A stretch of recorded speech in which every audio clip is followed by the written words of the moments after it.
Bien, buenos días a todas y todos los que nos acompañan a través de redes sociales y en este foro. Sean bienvenidos a este seminario permanente Agua y Sociedades. El día de hoy tengo el honor de presentar a nuestra distinguida invitada, la doctora Mariana Villada Canela, quien nos acompaña desde el Instituto de Investigaciones Oceanográficas de la Universidad Autónoma de Baja California.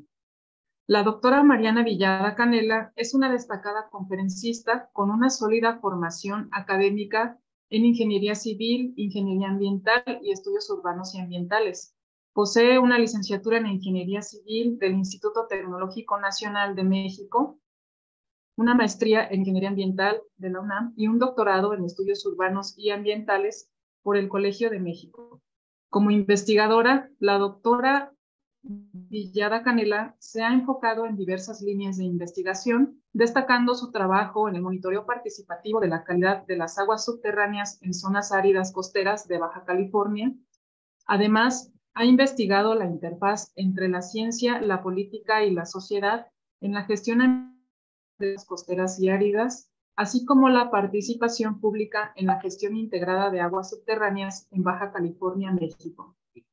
Por su destacada labor en el ámbito de la investigación, la doctora Villada Canela ha sido reconocida como miembro del Sistema Nacional de Investigadores en el nivel 2, lo que refleja su trayectoria y contribución al avance del conocimiento en su campo. Con su amplia experiencia y conocimientos en la gestión del agua y las sociedades, la doctora Mariana Villada Canela se presenta en este seminario permanente Agua y Sociedades, aportando una perspectiva valiosa y enriquecedora para el público asistente, con el tema titulado Fortaleciendo la resiliencia comunitaria mediante el monitoreo participativo de la calidad del agua. A nombre de la Universidad de Guadalajara, a través del Centro Universitario del Norte, el Cuerpo Académico de Interculturalidad y Políticas de la Vida Cotidiana, el Comité de Sostenibilidad y la Maestría en Antropología, le extendemos una cálida bienvenida a la doctora Mariana Villada Canela. Agradecemos sinceramente su valiosa participación y nos complace contar con su presencia en nuestro evento.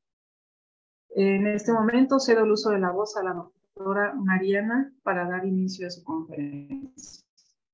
Muy bien. ¿Sí me escuchan bien? Porque como que se está yendo un poco el sonido. Sí, sí la escuchamos. ¿Sí? Ok. Va, pues muchísimas gracias. Muchas gracias por la invitación y por la presentación. Y en efecto, yo les voy a compartir un poco la experiencia que hemos estado teniendo, produciendo con proyectos que están relacionados pues con la consolidación de redes de monitoreo participativo de la calidad del agua, particularmente subterránea, porque en esta zona pues es nuestra principal fuente de agua. Entonces, si me permiten, bueno, empezamos. Ahí se está tapando un poco, creo, el título, pero quería mostrarles precisamente que, pues haciendo un poco mención al estrés hídrico, por qué estamos estudiando esto, por qué es importante lo que les voy a comentar hoy, es que pues es una situación, ustedes saben, en donde pues la demanda de agua es mayor a la cantidad disponible, a la oferta en cierto periodo, ¿no? Entonces hay un instituto que se llama el Instituto de Recursos Mundiales que tiene un proyecto llamado Aqueduct, que nos permite visualizar diferentes estresores, diferentes características asociadas al cambio climático, por ejemplo, que tienen que ver con el manejo de los recursos naturales, en este caso el agua.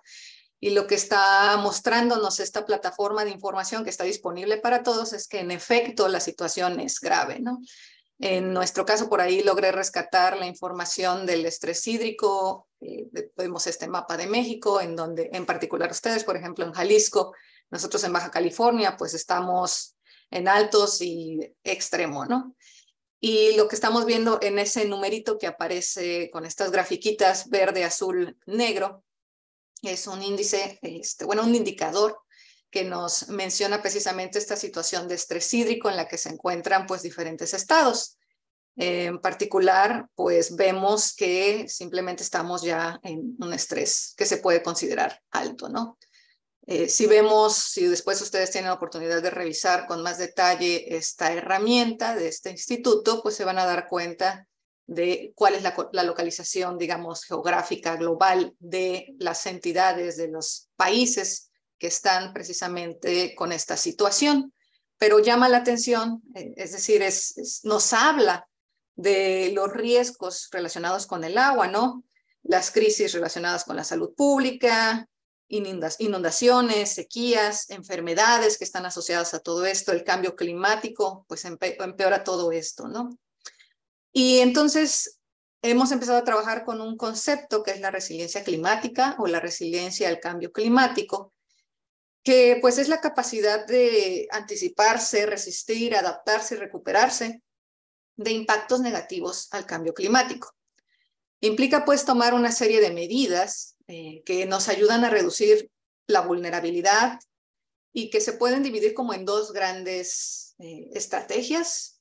Por un lado, el desarrollo de infraestructuras resistentes. Estamos hablando de una forma de administrar la oferta y también de promover prácticas pues resilientes, sostenibles y que nos habla más bien de una administración de la demanda, ¿no?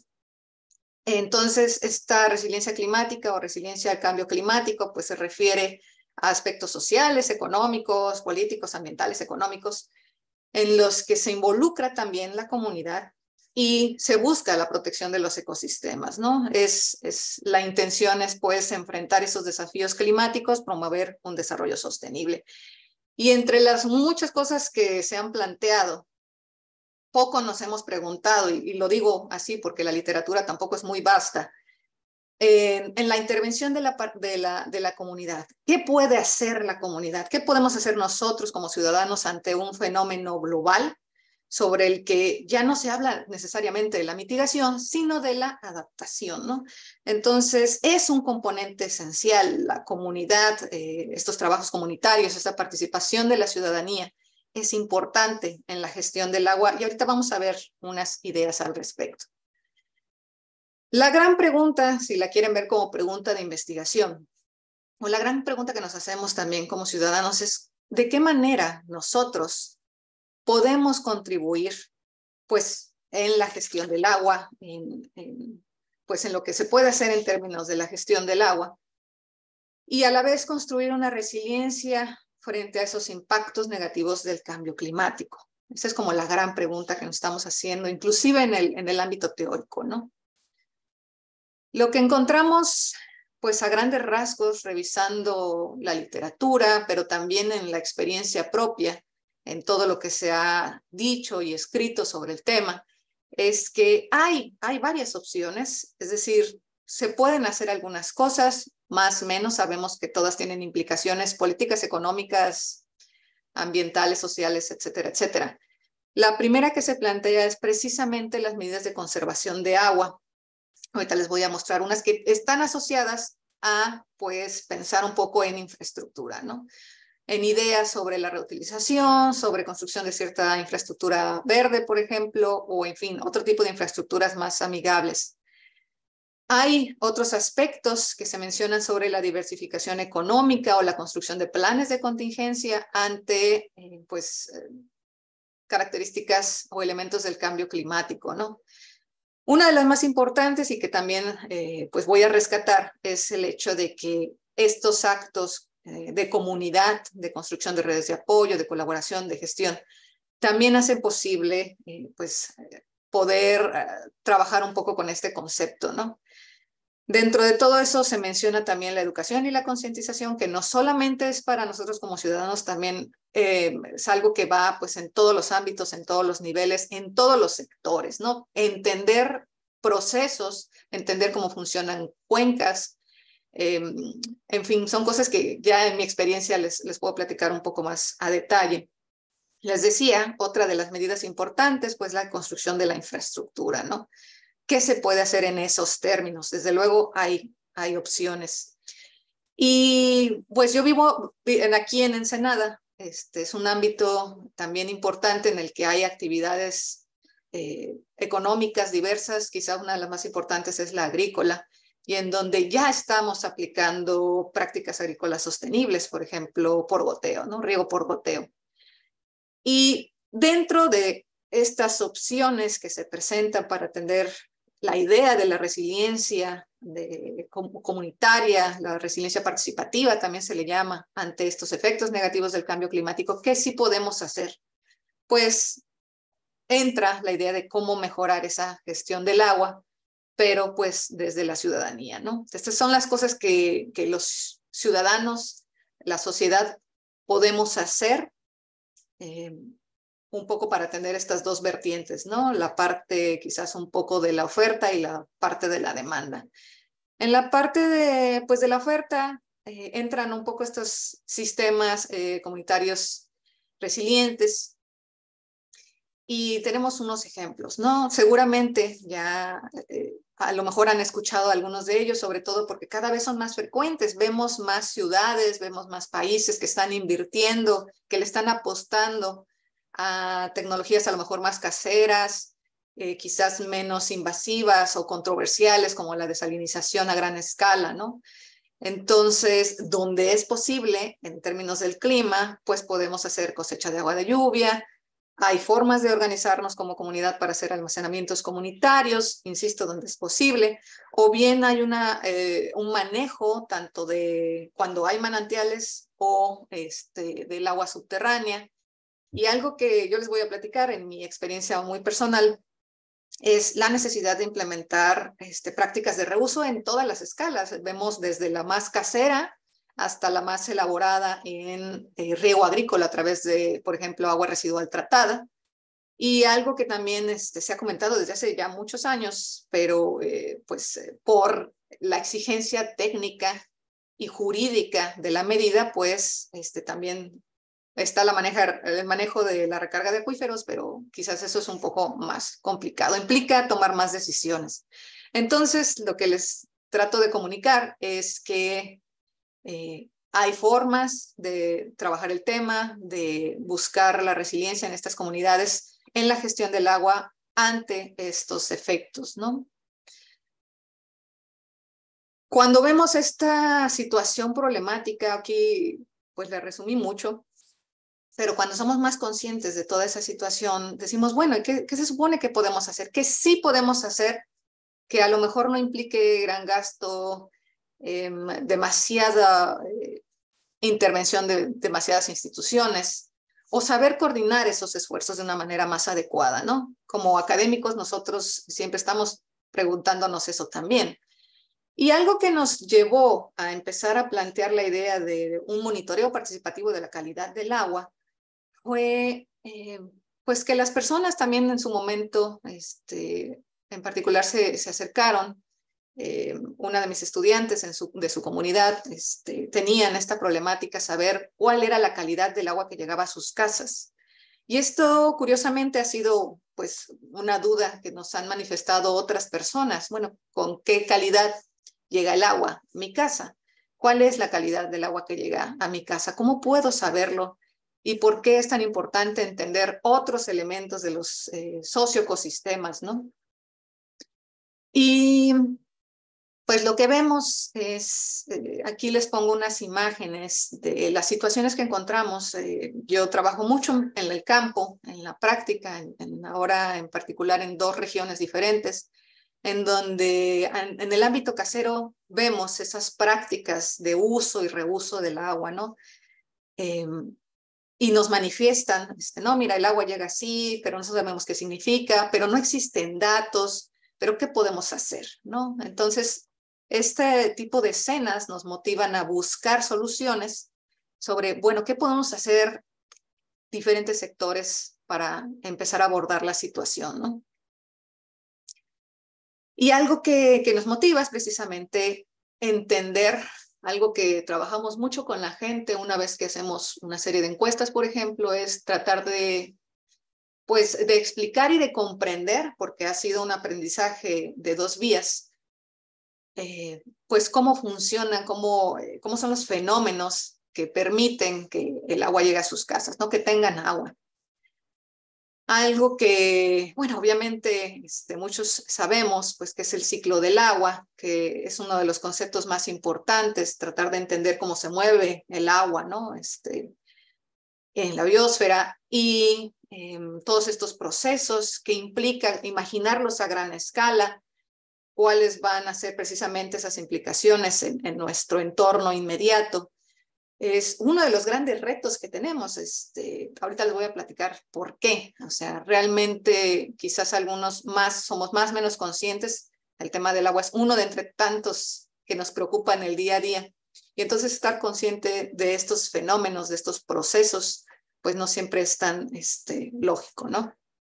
Sin embargo, es importante saberlo para entender por qué, pues cómo llega el agua a nuestra casa. El otro concepto que también es bien importante, y los que nos dedicamos a eso, pues lo sabemos, la existencia de las cuencas, qué es una cuenca, qué pasa en una cuenca, cómo se utilizan los recursos naturales de una cuenca, y si hago esto de aguas arriba, ¿qué va a pasar aguas abajo? ¿No? Entonces, esto es uno de los conceptos que también ha sido muy importante para la labor que estamos desarrollando, trabajando con diferentes comunidades y entendiendo desde su perspectiva también que entienden ellos cómo han vivido estos procesos dentro de las cuencas y en el ciclo del agua, cómo los nombran ellos, ¿no?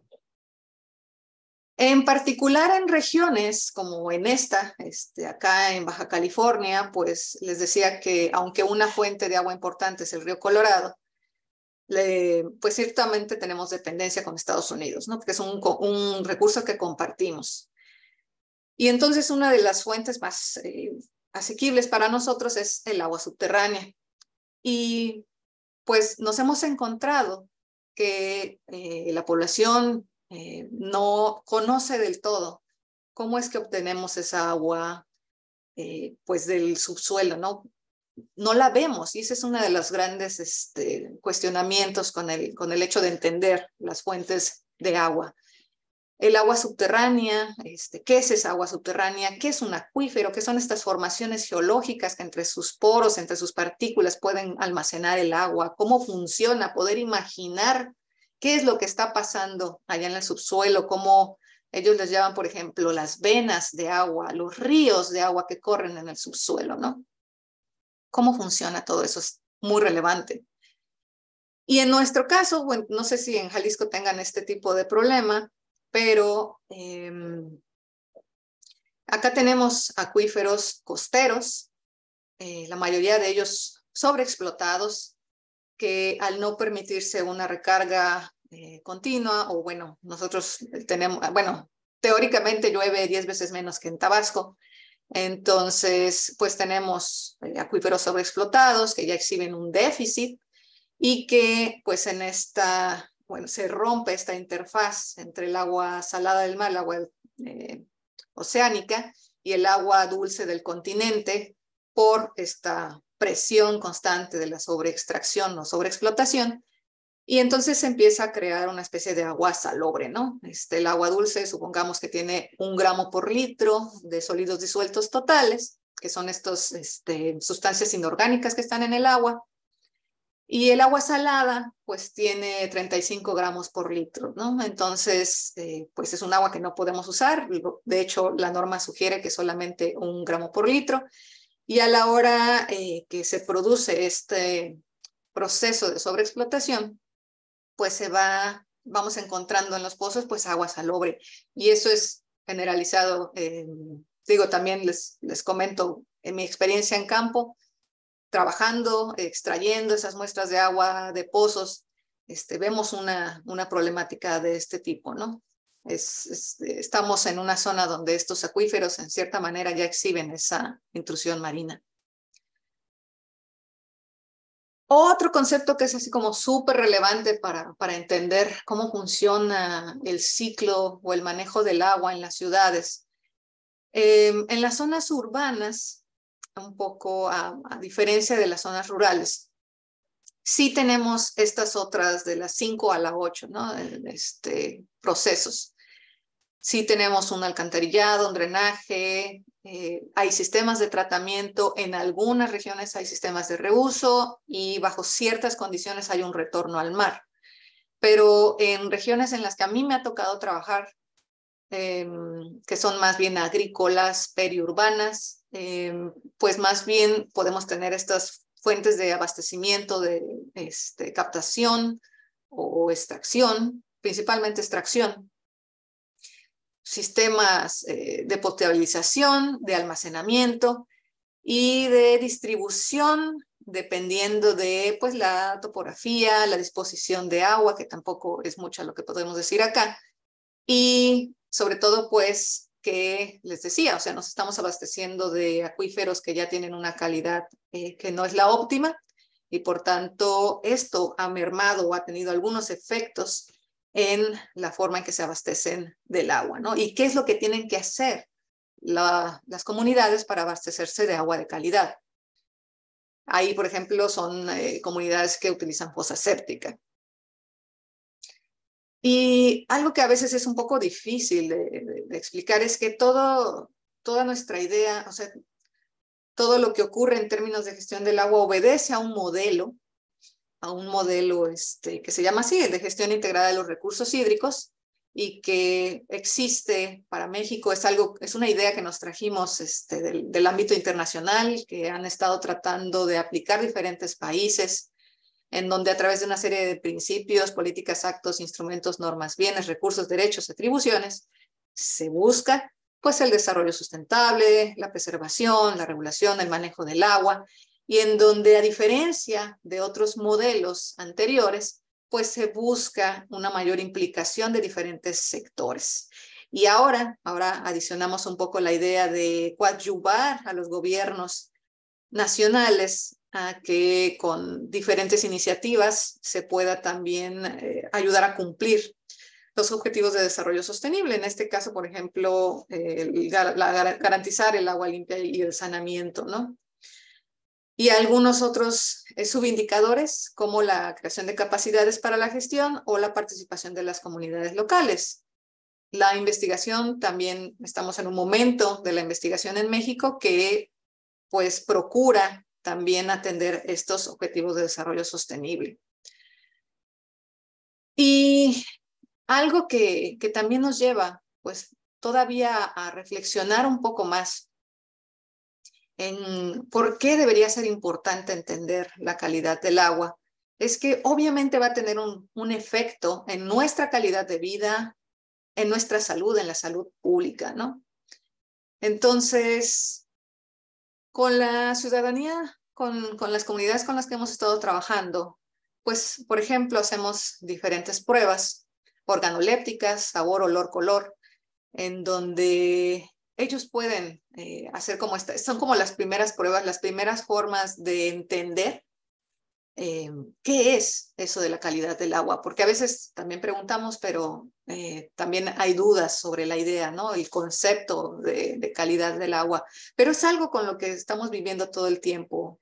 Entonces, bueno, aquí muestro unas imágenes del ejercicio que hemos estado desarrollando, de qué manera hacemos las pruebas con ellos para ser como un poco más conscientes en términos de conceptos, pero que obviamente es parte del conocimiento que adquirimos todo el tiempo, ¿no? O sea, hay una experiencia detrás de eso, de esos conceptos como con más detalle.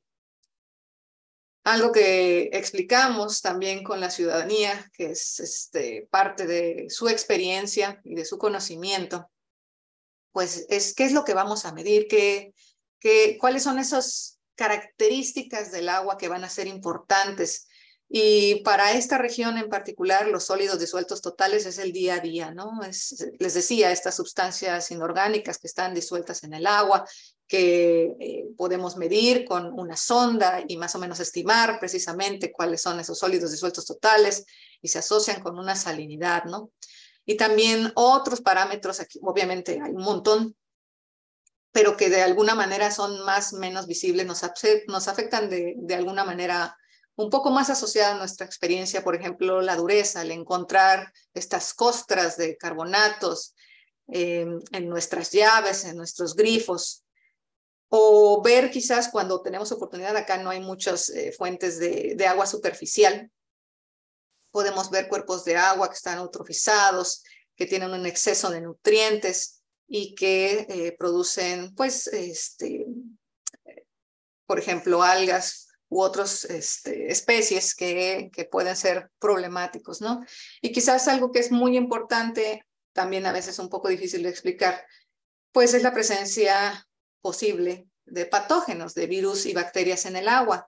Es decir, bueno, esta calidad de agua quizás no es la más adecuada para que la consumas y de cierta manera intuitivamente lo sabemos, es decir, no consumimos el agua, por ejemplo, que viene de la llave y entonces invertimos mucho tiempo, dinero y esfuerzo en conseguir un agua que consideremos potable, ¿no?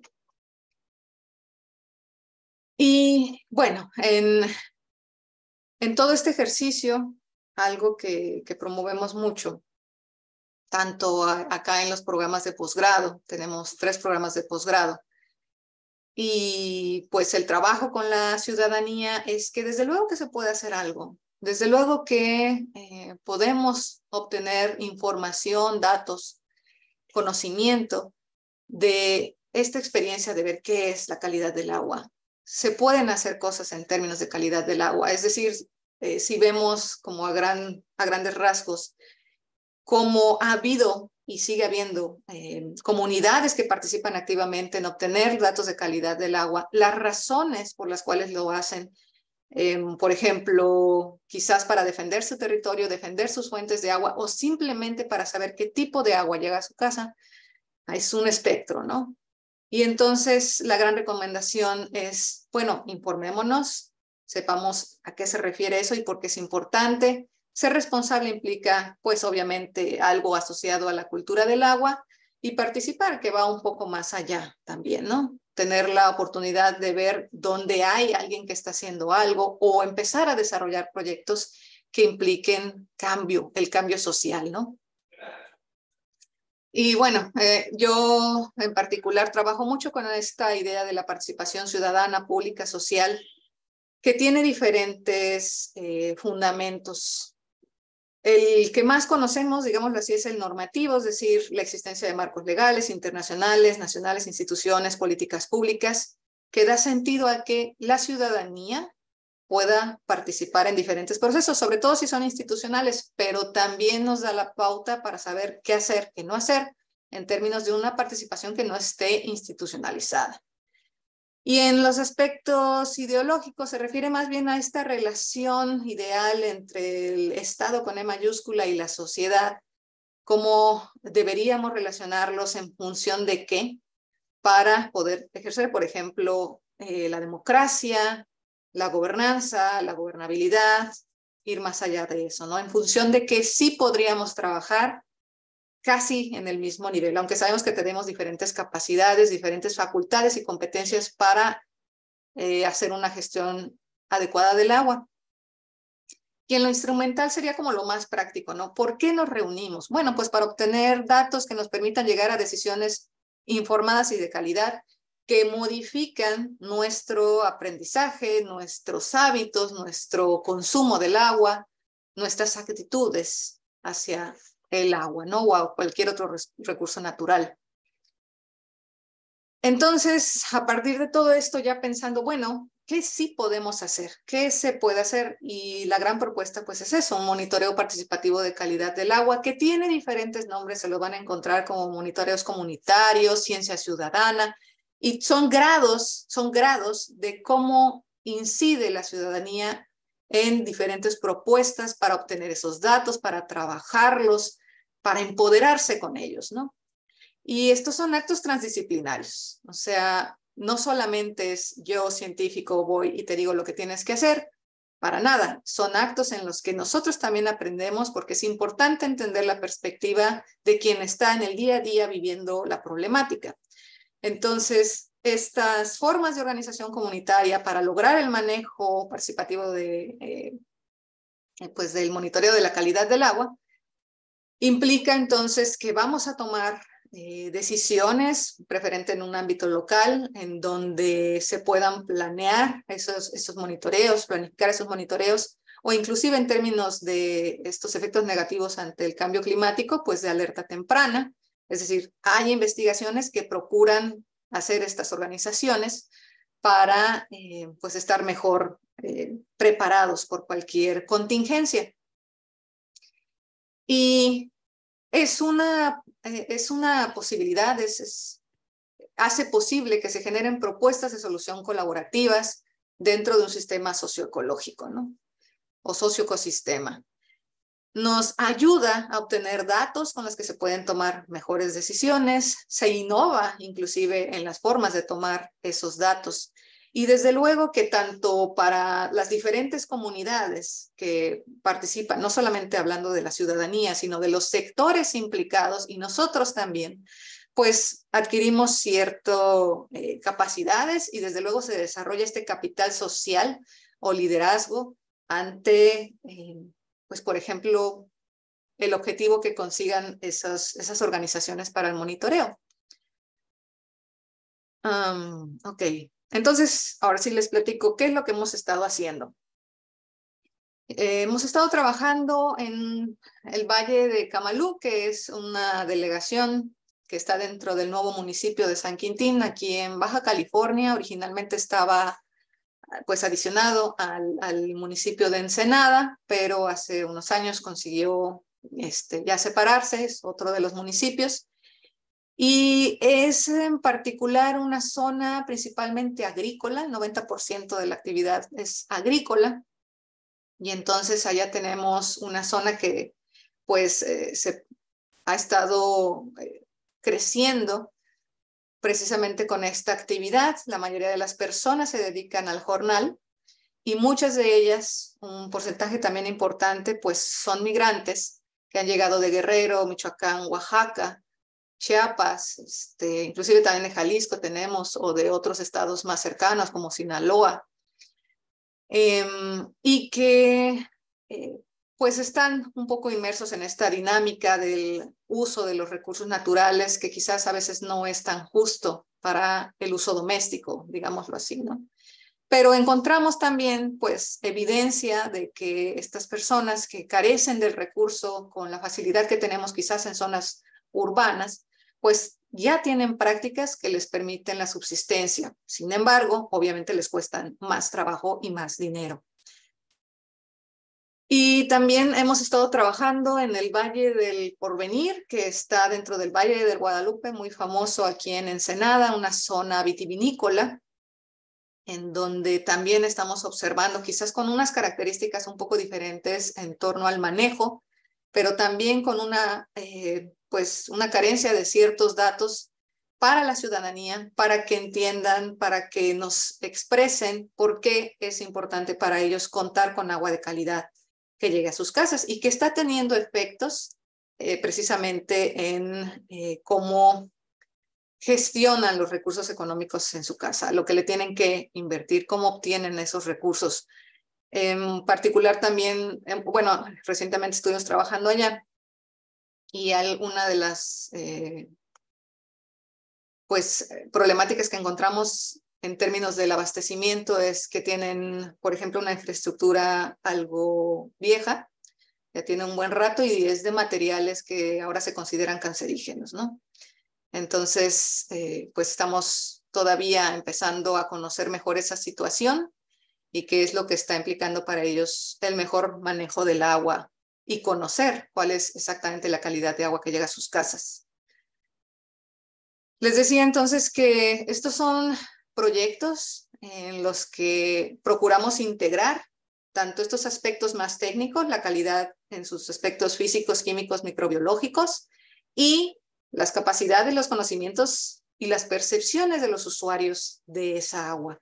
de qué manera podemos crear una especie de método mixto pensando en términos científicos que nos permita relacionar esa información y a la vez producir el cambio social, es decir, crear grupos de ciudadanos que estén dispuestos a cada cierto tiempo ver de qué manera se comporta la calidad del agua que llega a sus casas. Seguimos un método que llamamos un método integral, en el que pues hacemos encuestas, en donde hacemos diferentes preguntas, es una batería de varias preguntas, en donde revisamos precisamente esas capacidades, actitudes para la participación, qué conocimientos tienen sobre lo que ocurre en su entorno, les decía, la cuenca, el ciclo del agua, calidad del agua, y cómo perciben esa calidad, cómo lo llevan en su día a día, en la gestión de los recursos en sus hogares. Los confrontamos esa información, la utilizamos también para entender la posibilidad de crear estos grupos de monitoreo. Y también obtenemos muestras, tanto en campo como para llevar al laboratorio, para verificar precisamente esa calidad en función de la norma 127 de la Secretaría de Salud, que habla de los límites máximos permisibles para agua para uso y consumo humano. Y vemos, precisamente analizamos estas limitaciones, oportunidades para desarrollar estos grupos. Procuramos en todo momento estar anunciando de que los días que vamos, qué es lo que hacemos, cómo lo hacemos, cómo estamos presentando esta información. Por ejemplo, la oportunidad que nos dieron ustedes de hacer esta conferencia. Y también, obviamente, una vez con los datos, podemos hacer estimaciones de riesgo, ¿no? También podemos comunicar esa información. Y la gran satisfacción que puedo compartirles es que cuando hacemos estos monitoreos en campo, no soy yo la que explica cuáles son las implicaciones, son ellos mismos como ciudadanos explicando a otros ciudadanos, a vecinos suyos, cuáles son las implicaciones del conocimiento de la calidad del agua, ¿no? Utilizamos instrumentos como el que aquí les reproduzco, donde tenemos diferentes secciones que nos permiten acercarnos a esa percepción, opinión, conocimiento, actitud sobre el agua, ¿no? Entonces tenemos diferentes temas que durante unos 15 minutos aproximadamente trabajamos con las personas que nos reciben en sus hogares. Y así se ve en campo, ¿no? O sea, literal vamos de puerta en puerta, vamos varios días, en particular por las características económicas de la población, pues vamos los domingos, porque es el día en que los podemos encontrar. En otro día ha sido más complicado porque en general toda la gente trabaja, ¿no? Esto lo hicimos recientemente, en el Porvenir también nos hemos estado dando nuestras vueltecitas para conocer precisamente desde su perspectiva cómo ocurre la gestión del agua o cómo hacen la gestión del agua en sus hogares. Es como la parte técnica del método que nos permite obtener esa información, y en todo momento les comunicamos que esto es parte de un proyecto que se está desarrollando en la Universidad Autónoma de Baja California y que nos permitirá invitarlos a talleres en donde pueden informarse un poco más, y nosotros también podemos conocer un poco más lo que está pasando desde su perspectiva, ¿no? Poder plantear talleres ad hoc. Ya en campo, pues, bueno, tenemos como dos momentos. Podemos obtener agua directamente con los ciudadanos en las fuentes públicas, en sus hogares, o bien también tenemos la posibilidad de cada 4 meses ir a los pozos. Hablamos con el organismo operador, con ranchos, con empresas agrícolas, con quienes tengan una concesión que nos abran la puerta. Obviamente es un acto voluntario para obtener una muestra de agua de pozo. Sabemos que nos ayudarán a hacer una estimación de la calidad del agua del acuífero, y ya con esas muestras podemos hacer diferentes tipos de determinaciones. Ahorita les muestro cuáles. Y en campo, pues así se ve el trabajo en campo, ¿no? Así es como vamos a los pozos, preparamos muestras, obtenemos datos que nos permiten después trabajar con más detalle. En campo tenemos un equipo de esta naturaleza, sondas multiparamétricas para parámetros como sólidos disueltos totales, conductividad específica, conductividad eléctrica, pH, oxígeno disuelto, potencial redox, y otros en donde vean, por ejemplo, cloro residual, y hierro, fosfatos, sulfatos, nitratos, cloruros, dureza, alcalinidad. O sea, se pueden hacer varias cosas en campo de una manera no tan costosa, más o menos sencilla, a través de titulaciones, ¿no? Por ejemplo. Así se ve el trabajo cuando estamos en campo. Ponemos nuestras mesas, ya tenemos comunicación con las personas que aceptaron ser parte de este proyecto, que son los monitores de agua subterránea. Y cuando estamos en campo, bueno, vemos en qué colonias, en qué regiones sí hay agua, en dónde está, dónde echaron el agua, por así decirlo, y nos organizamos para ir a obtener esa muestra de agua. Y nos repartimos las actividades, y como pueden ver, pues lo repartimos entre todos, ¿no? Todos, no, pues yo hago sulfatos, no, pues yo hago nitratos, ¿no? Entonces, es un trabajo en el que se combina la buena intención de nosotros de este lado más académico, científico, estudiantes, investigadores, y de los ciudadanos que están interesados en, pues, saber qué calidad de agua llega a sus casas y producir datos que les permitan, por ejemplo, defender sus fuentes de agua, ¿no? Estas son las pruebas que hemos estado realizando. Procuramos hacer todas las posibles en términos de la norma 127 de la Secretaría de Salud. Y quizás el parámetro, bueno, hay varios parámetros que implican pues mucho equipo costoso, principalmente las pruebas a plaguicidas, que es quizá lo más laborioso.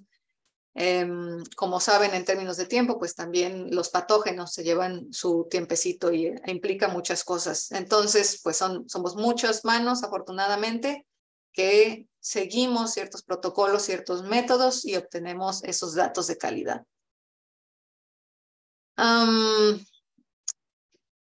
Y quizás algo que nosotros vemos ya en términos de, bueno, qué bueno que están haciendo todo esto, qué bueno que estamos haciendo todo esto.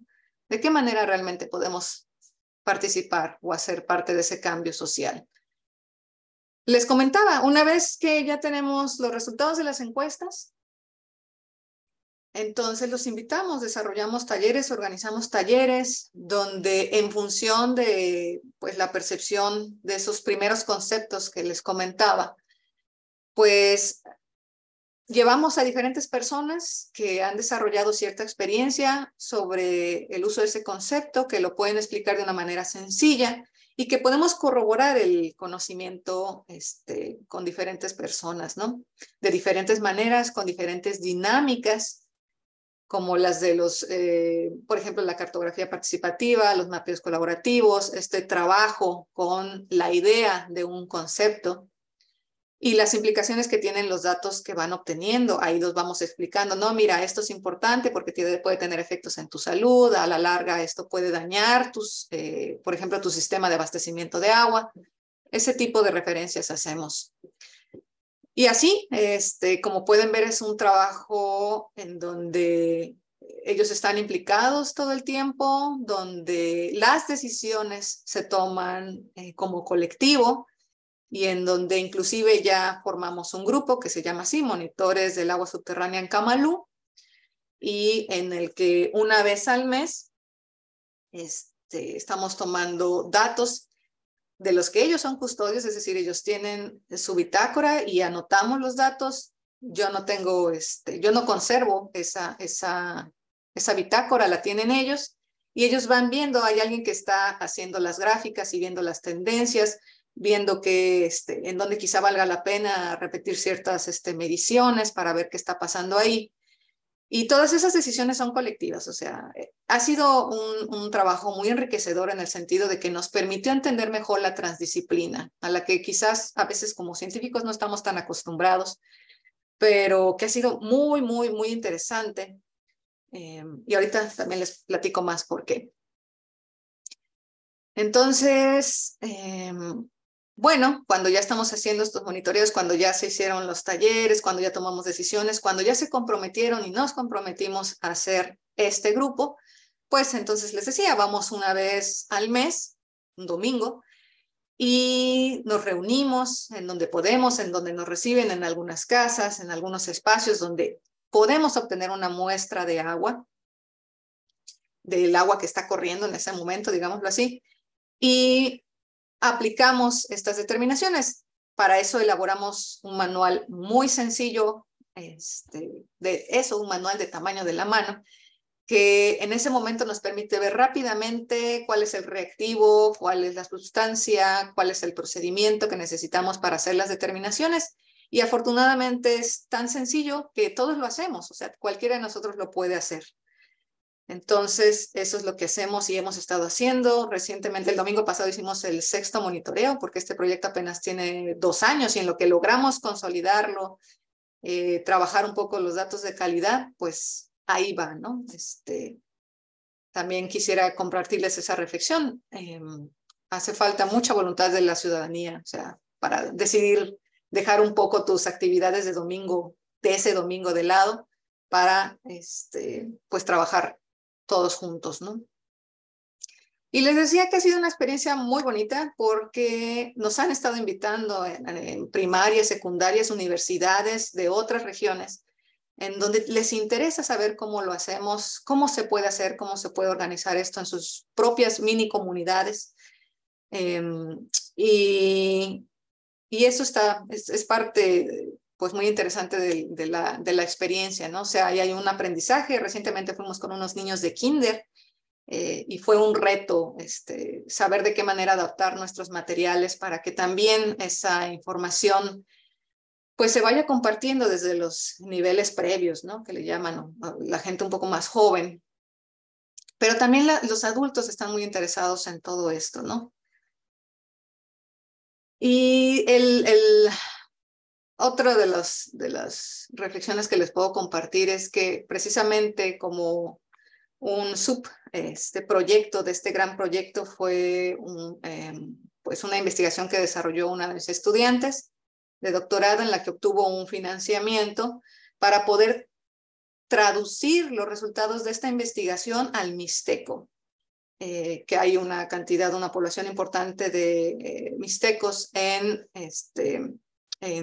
Camalú, y entonces se crearon 3 podcasts y un video en mixteco, donde están muy bonitos, hay traducción obviamente, se pueden encontrar en Spotify, y en donde ellos explican, los sabios de este pueblo, Tunsabi, explican cómo es para ellos el ciclo del agua, cómo se dan cuenta de que va a llover, qué es lo que representa para ellos, cómo asocian todo lo que ocurre en el ciclo del agua, ¿no?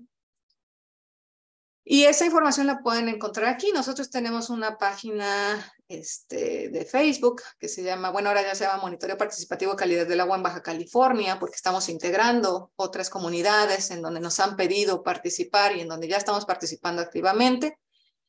Y en donde pueden encontrar mucha más información, todo lo que hacemos todo el tiempo. Yo creo que al menos una vez cada 15 días tenemos alguna actividad que podamos evidenciar para la gente de que sí se está trabajando, ¿no? Tenemos podcast que pueden encontrar también en Spotify, y último, bueno, tenemos de Agua y Ciencia Ciudadana, que está muy bonito porque son científicos y estudiantes pues muy especializados en sus áreas, que con lenguaje pues un poco más común, coloquial, lograron transmitir o comunicar más bien los conocimientos asociados a lo que nos interesaba abordar para entender mejor cómo es el agua que llega a sus casas.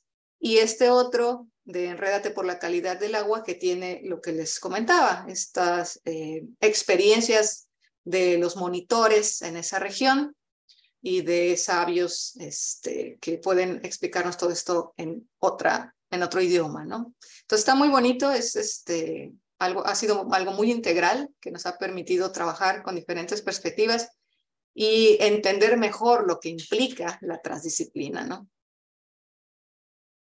Y ya para concluir y dar opción para preguntas, quisiera decirles que es precisamente toda esa experiencia la que nos ha llevado a la reflexión de, bueno, ¿para qué sirven este tipo de proyectos? Estos proyectos que buscan acercar diferentes comunidades de aprendizaje, pues nos ayudan a coproducir el conocimiento, coproducir los datos, obtener datos juntos, saber qué vamos a hacer con ellos. Quizás solamente nos interesa saber, está bien, la calidad del agua es esto, ok, saber qué hacer al respecto, pero a lo mejor también sirve, como en otras experiencias en el mundo, sobre todo en el sur global, para defender el territorio, los recursos naturales de un territorio, ¿no?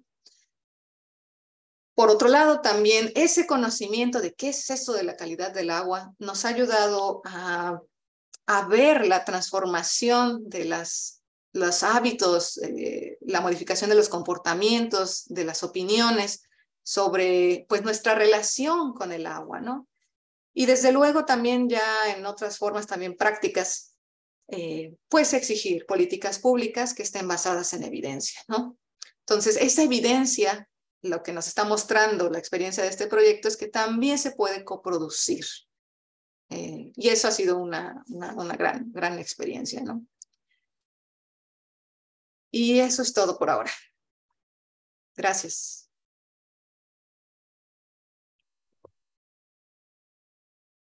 Muchas gracias, doctora Mariana Villada. Muy interesante su conferencia. La verdad es que refleja todo el trabajo que hay detrás de esto y cómo ya se lleva la ciencia hacia una transdisciplina y una participación comunitaria. Es realmente interesantísimo porque esto es hacia donde tenemos que ir con todas las ciencias, ¿sí? Y bueno, tengo preguntas de la audiencia. ¿Sí? Me voy a permitir leerle. Bueno, podemos leer de una en una, o prefiere que le lea, no sé, de a dos, de a tres. Como guste.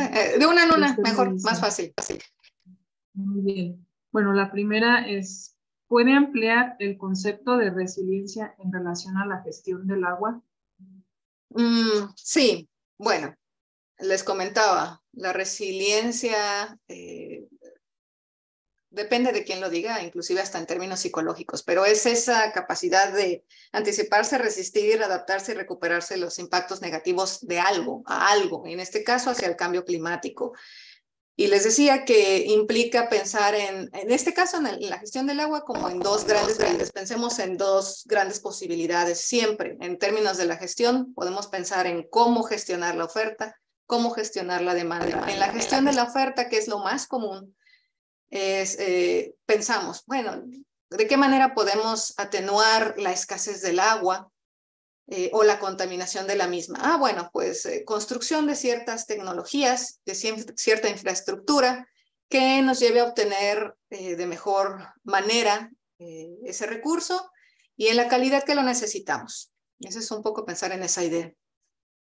Y del otro lado es cambiar la actitud hacia el uso del agua, ¿no? Promover prácticas sostenibles como las que les mostraba, de qué manera la sociedad realmente puede incidir en la propuesta de, pues, por ejemplo, cómo se mejora la gestión del agua, cómo se pueden crear organizaciones, cómo se aumenta este capital social, cómo se pueden buscar prácticas más sostenibles, que ya implican no tecnología, digámoslo así, no pensar en cómo construir la gran obra o explorar aún más las tecnologías, sino pensar en, bueno, si esa es una opción, pero la otra también es de qué manera podemos cambiar nuestra actitud o nuestras aptitudes o nuestro conocimiento hacia nuestro uso sobre el recurso natural.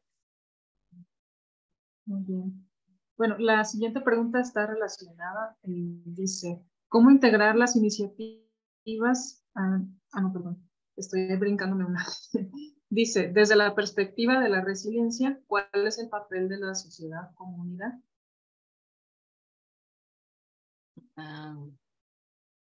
No entendí mucho esa pregunta. Bueno, la persona que la hizo está conectada. Igual, cuando terminemos de leer las preguntas de la audiencia, vamos a abrir el micrófono, igual puede ampliar un poco el contexto. Okay. La siguiente dice, ¿cómo integrar las iniciativas de los diferentes actores sociales en un proyecto integral de gestión?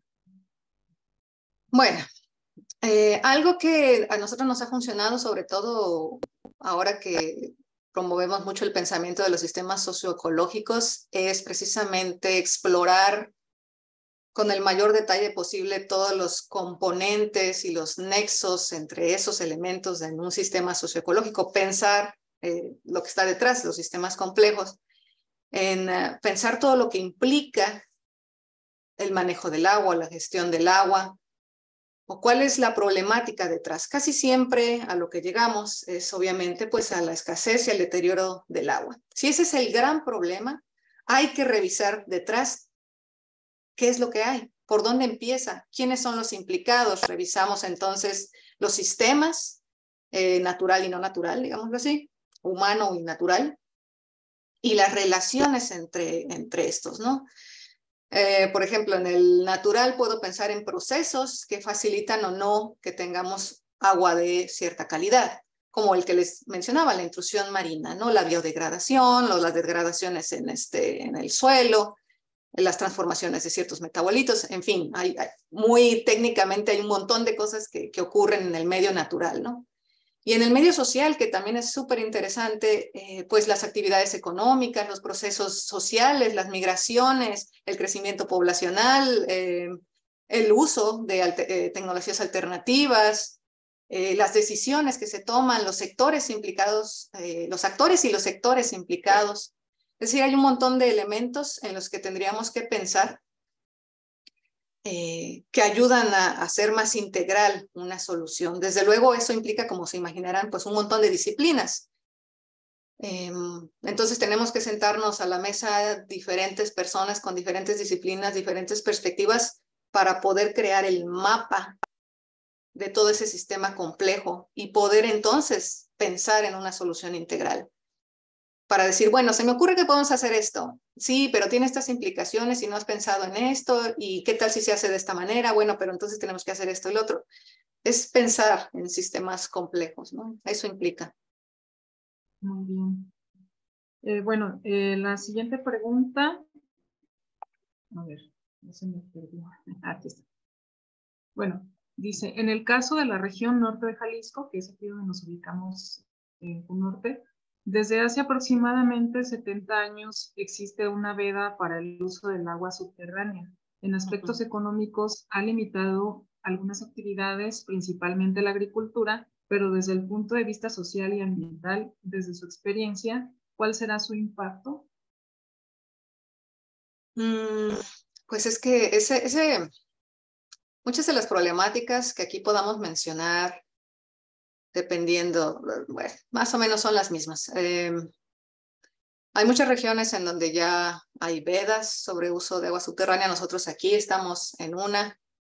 Desde luego, tiene efectos en las actividades económicas. También, y pues sería decirles que no pasa, pero sí pasa, tenemos regiones en donde a pesar de las vedas siguen aprobándose algunos pozos y hay aprovechamiento todavía. Y ahí, pues, es de otra naturaleza el problema, ¿no? Y desde luego, pues, si el interés es en cierta actividad económica, va a tener un efecto. ¿Qué es lo que hemos estado haciendo aquí ante esta situación? Que no sé si pueda también servir allá, habrá que revisarlo. Tiene muchas implicaciones institucionales, sobre todo jurídicas. El uso de agua residual tratada. Nosotros acá, desde hace, bueno, mis colegas en particular, desde hace unos 15 años, quizás, empezaron a promover el uso de agua residual tratada. Aquí hay plantas de tratamiento. En un momento, hace como una década, se decía que el 100% del agua residual era tratada. Y entonces, pues había una cantidad importante de agua residual que no se estaba utilizando, agua residual tratada, y que después de ciertos estudios, después de ciertas medidas, asegurando cierta calidad, ahora se reutiliza. Es decir, Maneadero, el Valle de Maneadero, que está aquí en Ensenada, es una muestra de que en México se puede hacer uso del agua residual tratada para riego agrícola con ciertas condiciones, ¿no? Pero ahorita ha florecido esa zona de varias hectáreas que ya prácticamente tenía muchas zonas consideradas inertes, por así decirlo, no fértiles, que encontrábamos en sus pozos concentraciones de sólidos disueltos totales de hasta 20 gramos por litro, más de 10. Decían, no, pues aquí ya ni hacemos nada, ¿no? Ya casi lo estamos dando para terreno para otro uso, ¿no? Un cambio de uso de suelo. Y lo que se demostró es que sí se puede hacer. O sea, si se tiene el control adecuado de esas aguas, sí se pueden utilizar para, por ejemplo, riego agrícola. Entonces, el pensar en esos sistemas complejos, revisar todas las tecnologías disponibles, ver los casos, otros casos de estudio. Consumo humano, o sea, como agua potable. También nos dan una idea de cómo resolver esa situación. Hay que ver otras experiencias, ¿no? Muy bien. Bueno, pues tenemos muchas preguntas todavía, pero se nos ha agotado el tiempo. De igual manera, doctora, si pudiéramos, bueno, yo tengo su contacto, si me permite compartirlo para cualquier duda que haya quedado en la audiencia. Y finalmente, pues preguntarle, habla de un manual Sí. para el monitoreo de la calidad del agua. Sí, por acá lo tenía. ¿Está disponible para el uso general de cualquier persona o hay alguna posibilidad de que nos lo pudiera compartir? Ahorita todavía estamos buscando que alguien lo publique. No hemos tenido mucha suerte porque al parecer, ¿cómo se llama esta institución? De derechos de autor. Conseguimos los derechos de autor, pero hemos tenido algunas restricciones institucionales para publicar manuales. Al parecer ya no es muy interesante la publicación de manuales, entonces estamos buscando la vía para hacer la publicación de este documento y que en efecto pueda ser compartido con más personas. Por ahora, con quienes lo hemos estado trabajando, mejorando, es con los mismos monitores. Y sí, la verdad es que fue un esfuerzo interesante porque en él ponemos tanto los conceptos que les comenté de una manera muy sencilla, procuramos hacer un lenguaje sencillo con muchos diagramas de todos los procedimientos. Y quizá la diferencia es que respecto a otros manuales es que esto es para agua subterránea. Entonces ha sido muy interesante. No, desafortunadamente, ahí sí les quedó mal. Todavía no hemos encontrado la forma de poder publicarlo y poder distribuirlo, pero estamos en eso. Pues quedamos al pendiente. Sí, claro. Para su publicación. Bueno, pues cerramos esta sesión, no sin antes agradecerle, doctora Mariana Villada, por su amable disposición para compartirnos sus experiencias y sobre todo su tiempo, que es tan valioso. Y pues nos despedimos, no sin antes pues decirle que quedamos en contacto, que este tema nos interesa bastante aquí en la región norte de Jalisco, pues justamente porque la gestión del agua tenemos un problema ahí. Y bueno, pues también agradezco a la audiencia que nos acompaña el día de hoy y que tengan un excelente día. Gracias.